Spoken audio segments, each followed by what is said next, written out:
নমস্কার বন্ধুরা, আজকে আমি আবার চলে এসেছি নতুন একটা রেসিপি নিয়ে। সেটা হচ্ছে জাস্ট পাতলা মুরগির ঝোল, মানে বাঙালি বাড়িতে রবিবার যে মুরগির ঝোলটা রান্না হয় সেটা। তো এখানে আমি মাংস ধুয়ে নিয়েছি পরিষ্কার করে, এবং তার মধ্যে নুন অ্যাড করলাম, হলুদ অ্যাড করলাম, আর বাদবাকি মশলা যেগুলো লাগে সেগুলো ধীরে ধীরে একে একে অ্যাড করব। তো দেখো, এখানে নুন আর হলুদটা পরিমাণ মতো অ্যাড করেছি, তারপরে শুকনো লঙ্কার গুঁড়ো অ্যাড করেছি। যতটা যার ঝাল প্রয়োজন সে সেই অনুযায়ী অ্যাড করবে।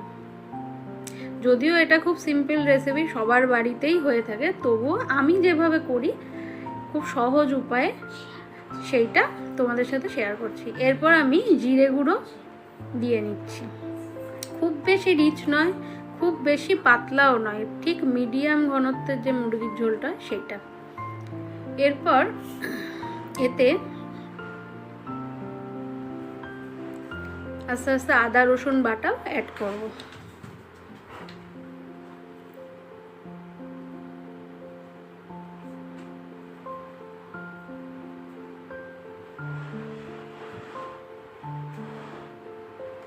এতে আমি দিয়ে দিচ্ছি আদা বাটা। সব কিছুই কিন্তু নিজেদের পরিমাণ মতো দিতে হবে।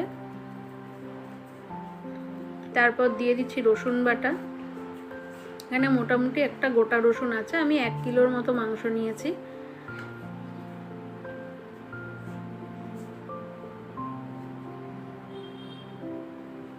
এরপর এর মধ্যে কিছুটা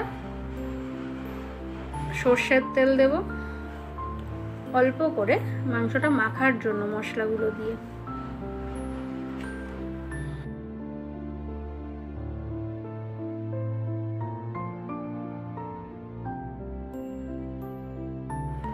তো পেঁয়াজ কুচি দিলাম। এরপর ভালো করে হাত দিয়ে মাংসটাকে সমস্ত মশলার সাথে যেগুলো আমি দিয়েছি মেখে নেব, এবং একটু ধৈর্য ধরে ভালো করে মাখতে হবে। যত ভালো করে মাখবে ততই মাংসের মধ্যে মশলাগুলো ঢুকবে।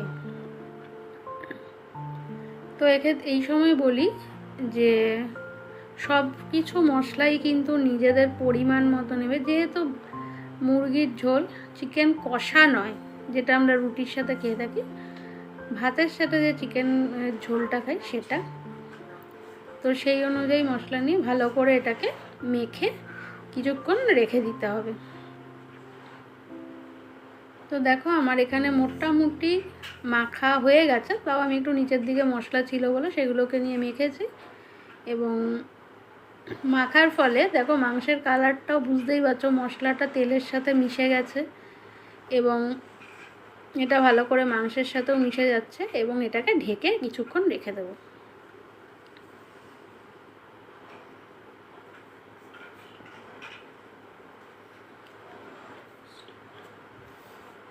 এবার কড়াই নেব, কড়াইতে তেল দিয়েছি, সর্ষের তেল অবশ্যই, কারণ মাংস সর্ষের তেলে খুব ভালো হয়। এতে আমি আলুগুলো ভেজে নেব লাল লাল করে। নুন হলুদ দিয়ে আলুগুলোকে এবার আমি ভেজে নেব। পরিমাণ মতো হলুদ দিয়ে ভেজে নেব, এবং এই ভাজাটা কিন্তু অবশ্যই সিমে দিয়ে ধীরে ধীরে ভাজতে হবে, যাতে আলুগুলো সেদ্ধ হয়। আর সিমে দিয়ে ভাজলে আলুর ভেতরটা প্রচণ্ড সফট হয়, ভেতর পর্যন্ত নুনটাও ঢোকে, খেতেও আলুটা ভালো লাগে। আলুটা যখন লাল লাল করে ভাজা হয়ে এসেছে, এরপর আমি আলুগুলোকে নামিয়ে নেব।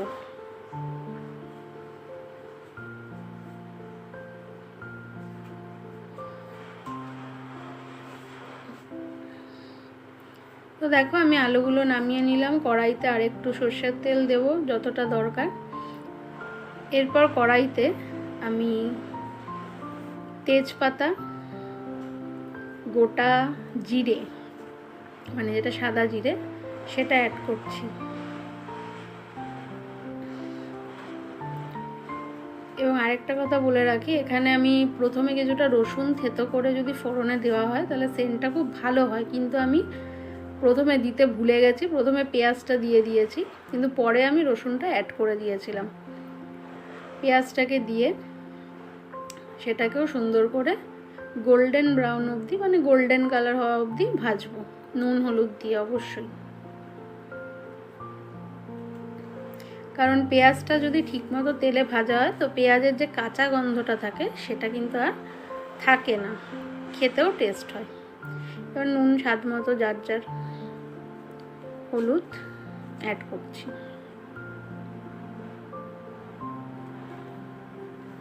তো পেঁয়াজটা আমার ভাজা হয়ে গেছে।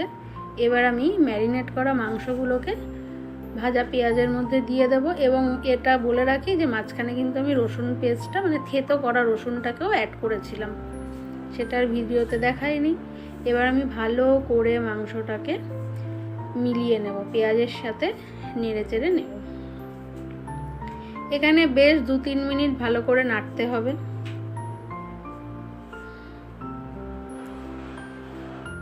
ভালো করে মাংসটাকে নেড়ে তারপর ঢাকা দিয়ে সিমে করে গ্যাসটাকে কিছুক্ষণ রাখতে হবে।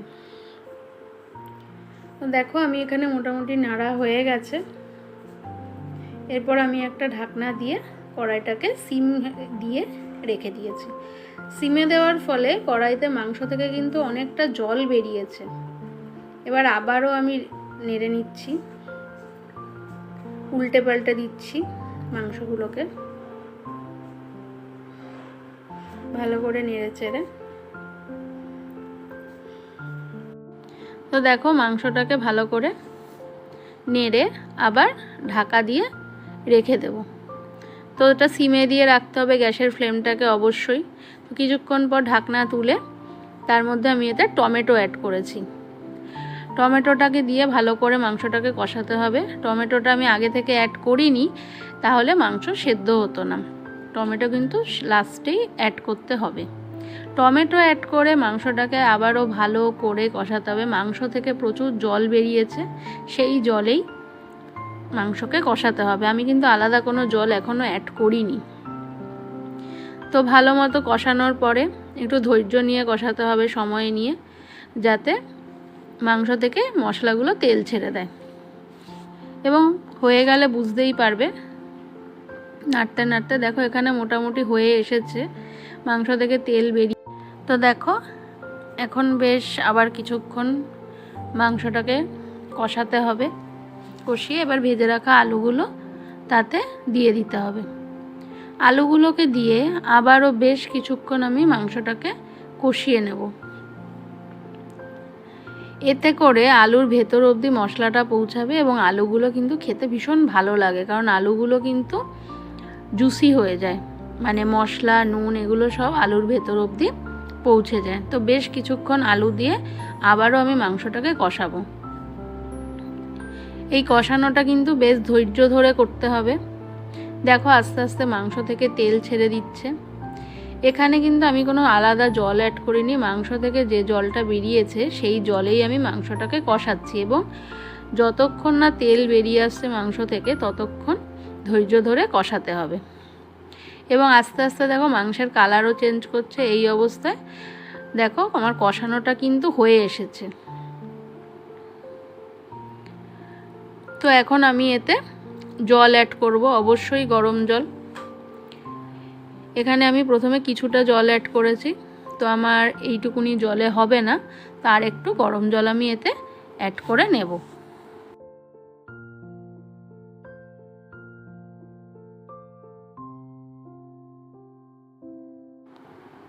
তো দেখো আমি আর একটু গরম জল অ্যাড করে নিচ্ছি। এখানে যার যতটা ঝোল প্রয়োজন সে সেই পরিমাণ মতো জল অ্যাড করে নেবে। এবং অ্যাড করার পরে এটাকে আমি আবার ঢেকে দেব, মানে ঢেকে দিয়ে ফোটাবো জলটাকে, ভালো করে ঝোলটাকে ফোটাবো।